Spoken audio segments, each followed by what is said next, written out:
नमस्कार, आदाब। मैं हूं मोहम्मद इमरान। भारत और चीन के रिश्तों में आजकल मधुरता बढ़ती जा रही है। यानी जो भी चीन के साथ कॉन्फ्लिक्ट हो वो सब एक तरफ रखकर अब व्यापार पर बातचीत हो रही है।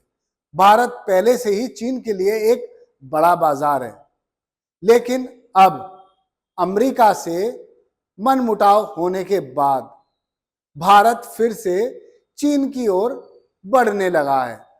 बेशक चीन ने उस दौरान भारत का साथ ना दिया हो, जब ऑपरेशन सिंदूर में भारत पाकिस्तान में घुसकर सबक सिखा रहा था। उस दौरान चीन पाकिस्तान को हथियार भी दे रहा था और खुलकर ऐलान कर दिया था कि वो पाकिस्तान के साथ है। भारत और चीन नजदीक आने लगे हैं। गलवान घाटी में एक वीडियो बड़ा वायरल हुआ था। वीडियो में देखा जा रहा था कि चीनी सैनिक भारतीय सैनिकों के साथ किस तरह से दो दो हाथ कर रहे हैं, लेकिन अब वो सब भुला दिया गया है। दरअसल चीन के साथ भारत के कई कॉन्फ्लिक्ट हैं, लेकिन अब भारत करे भी तो क्या करे। प्रधानमंत्री दो नावों में सवार हैं। कभी कहते हैं कि गणेश जी की छोटी आंखें, आप समझ जाइए ये मूर्तियां कहां से आ रही होंगी। कभी लोगों को जनसभा में कस्में खिलवा रहे हैं कि हम विदेशी उत्पादों का बहिष्कार करेंगे, और टारगेट रहता था चीन। मगर अब अमेरिका के राष्ट्रपति डोनाल्ड ट्रंप यानी माय फ्रेंड से जैसे ही मनमुटाव हुआ, तो प्रधानमंत्री और भारत सरकार चीन से नजदीकी बढ़ाने में विश्वास करने लगी। भुला दिया गया कि चीन ने भारत की जमीन पर कब्जा किया हुआ है। उस बारे में कभी जवाब तो दिया नहीं, लेकिन हमेशा खबर आती रही कि लगातार चीन अपनी विस्तारवादी नीति के तहत भारत की जमीन यानी अरुणाचल प्रदेश में जमीन पर कब्जा कर रहा है। करीब 90,000 स्क्वायर किलोमीटर जमीन पर चीन ने कब्जा कर लिया है। इतना ही नहीं, भारत की चीन के साथ सीमा जो लगती है वो हमेशा विवाद में रहती है। गलवान घाटी में जब भारत और चीन आमने सामने आए 2020 में, तब चीन के हर प्रोडक्ट का बॉयकॉट करने का ऐलान कर दिया गया। इतना ही नहीं, नोएडा, दिल्ली, गाजियाबाद और आसपास के सभी इलाकों में जहां चीनी नागरिक रह रहे थे, उनको लोग दूसरी निगाहों से देखने लगे। बात यहां तक पहुंच गई कि FARO लगातार उनकी सुराग रसी करता और पुलिस को बताकर उनको गिरफ्तार कर डिपोर्ट करा देता। हालांकि नोएडा, ग्रेटर नोएडा में चाइनीज कंपनियां मौजूद हैं और यहाँ बड़े बड़े प्रोजेक्ट्स वो लोग कर रहे हैं। चीन खुलकर पाकिस्तान के साथ था, तो क्या अब भारत के साथ वो ईमानदारी से, पूरी निष्ठावान तरीके से क्या वफादारी निभा पाएगा? क्योंकि चीन ही एक ऐसा मात्र देश है जिसने अपनी नीति को देखते हुए अफगानिस्तान को रिकॉग्निशन दी, यानी अफगानिस्तान को मान्यता दे दी, जहां लगातार भारत आरोप लगाता आया है कि वहां आतंकवाद पनप रहा है।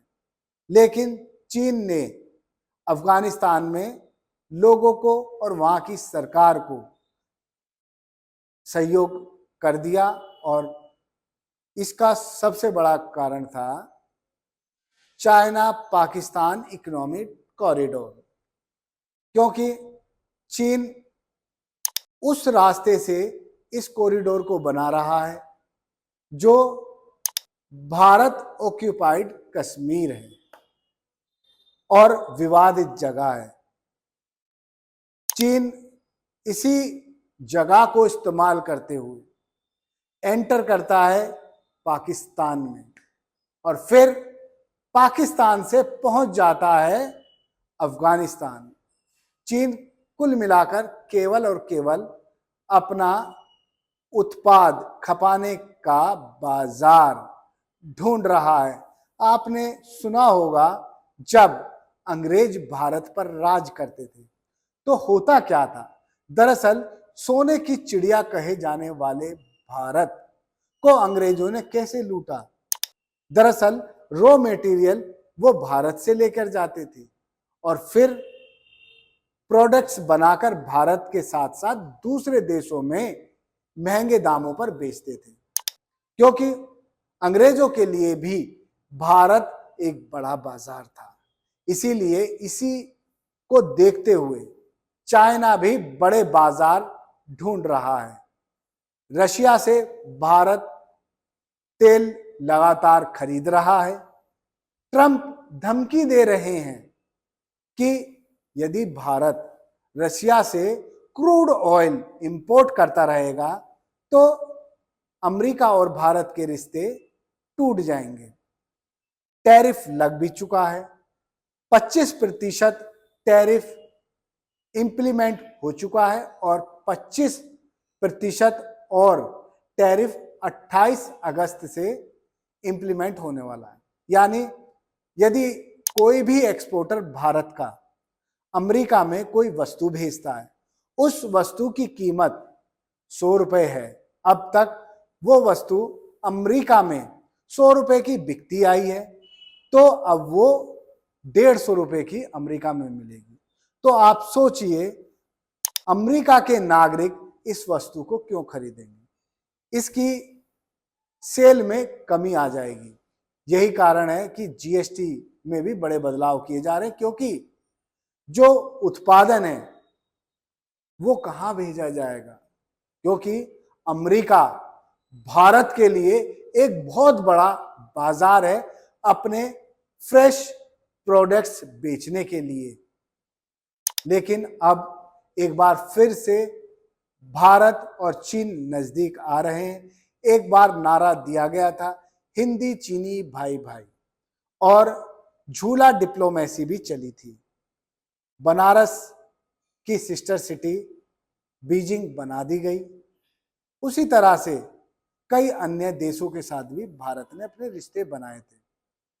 अमेरिका के प्रवक्ता सेक्रेटरी का दावा है कि भारत रशिया से पहले केवल 1% क्रूड ऑयल इंपोर्ट करता था, लेकिन आज की डेट में 42% भारत रशिया से क्रूड ऑयल इंपोर्ट कर रहा है। यह दावा कर दिया है यूएस के सेक्रेटरी ने। और एक बात और बोली है जिस पर भारत सरकार बिल्कुल चुप है। कहा है कि यह सब मुनाफा केवल भारत का एक उद्योगपति परिवार कमा रहा है। यह उद्योगपति परिवार कौन है? क्यों भारत सरकार जवाब नहीं देती? क्यों अमेरिका के सेक्रेटरी के बयान पर पलटवार करती? क्योंकि रशिया से सस्ता तेल आ रहा है, ये तो बात तय है। लेकिन क्या कभी आपने सोचा, जब आप गाड़ी में पेट्रोल और डीजल डलवाने जाते हैं तो क्या रेट कम हुए? तो सोच लीजिए इसका पूरा फायदा किसको मिल रहा है। कुल मिलाकर देखा जाए तो भारत और चीन के बीच 3488 किलोमीटर लंबी रेखा है, जहां से पहले व्यापार भी होता था। लेकिन चीन और भारत के बीच तनावपूर्ण स्थिति आ गई। आप बाजार में जाएंगे तो आपको 2 ऑप्शन मिलेंगे कि आपको इंडियन प्रोडक्ट खरीदने हैं या फिर चाइनीज पर लोग आसानी से विश्वास तो करते नहीं, लेकिन जब चाइनीज प्रोडक्ट्स का रेट देखते हैं तो सोचते हैं कोई नहीं, यूज एंड थ्रो कर लेंगे। सीमा पर विवाद और भारत में चीन का व्यापार बढ़ रहा है और एक बार फिर से चीन के विदेश मंत्री प्रधानमंत्री नरेंद्र मोदी से मिलकर गए और फोटो भी खिंचवा कर गए। तो क्या मान लिया जाए कि फोटो खिंचवाने से रिश्ते अच्छे हो गए? क्या भारत की विदेश नीति अच्छी हो गई?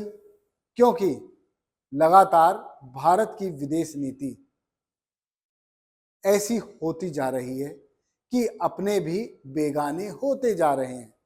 एक वक्त आ गया था, अमेरिका के चक्कर में रूस को दुश्मन बना लिया था और अब फिर से रूस दोस्त है।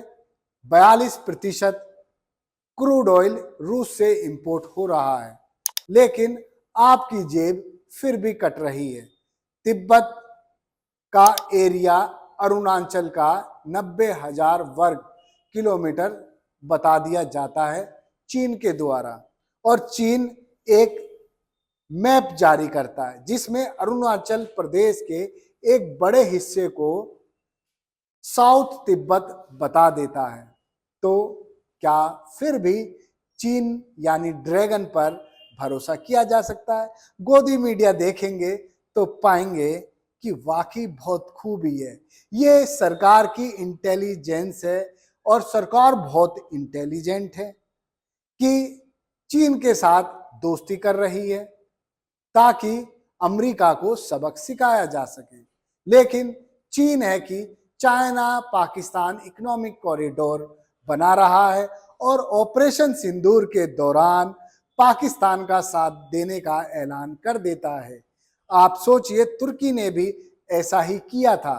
तुर्की के प्रोडक्ट्स का बहिष्कार किया और लोगों ने नारेबाजी कर अपनी मन की शांति कर ली।